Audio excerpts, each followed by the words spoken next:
शहर के पुराने हिस्से में एक तंग सी गली थी। लोग इसे खामोश गली कहते थे कि वहाँ रात को अजीब आवाजें आती हैं और गली के आखिर में एक पुराना दरवाजा है जो कभी नहीं खिलता। 17 साल का अयान अक्सर इस गली से गुजरता था।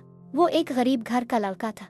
दिन में स्कूल जाता और शाम को एक छोटी सी दुकान पर काम करता। लोग इससे कहते, तुमसे कुछ नहीं होगा, तुम्हारी जिंदगी बस यही तक है।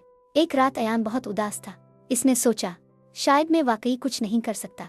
चलते चलते वो खामोश गिल्ली तक पहुंच गया। हवा ठंडी थी, बिजली गायब थी और कहीं दूर से जंजीर हिलने की हल्की सी आवाज आ रही थी।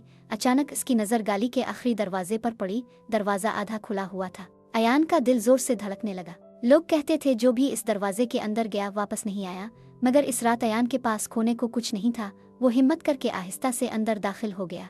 अंदर मुकम्मल अंधेरा नहीं था। वहाँ एक बड़ा सा हाल था और दीवार पर सिर्फ एक जुमला लिखा था, सबसे बड़ा खौफ तुम्हारा अपना खौफ होता है। अचानक इसे अपनी ही आवाजें सुनाई देने लगे, मैं नाकाम हो जाऊंगा, लोग मेरा मजाक उड़ाएंगे, मैं गरीब हूँ। फिर एक और मजबूत आवाज आई, मगर मैं मेहनत कर सकता हूँ, मैं सीख सकता हूँ, मैं हार नहीं मानूंगा। अयान को समझ आ गया, ये दरवाजा किसी भूत का नहीं था, ये इसके अपने डर का दरवाजा था। जिस दिन इंसान अपने खौफ के अंदर दाखिल हो जाता है, इसी दिन इसका खौफ खत्म हो जाता है। सुबह हुई, लोगों ने देखा कि अयान गिल्ली से बाहर आ रहा था, मगर उसकी आंखों में एक नई रोशनी थी। इस दिन के बाद इसने वक्त ज़ाय करना छोड़ दिया। रातों को सीखने लगा, ऑनलाइन कोर्सेज किए, अंग्रेजी सीखी, नई महारतें हासिल की। 2 साल बाद वही अयान एक छोटी सी IT कंपनी का बानी बन चुका था।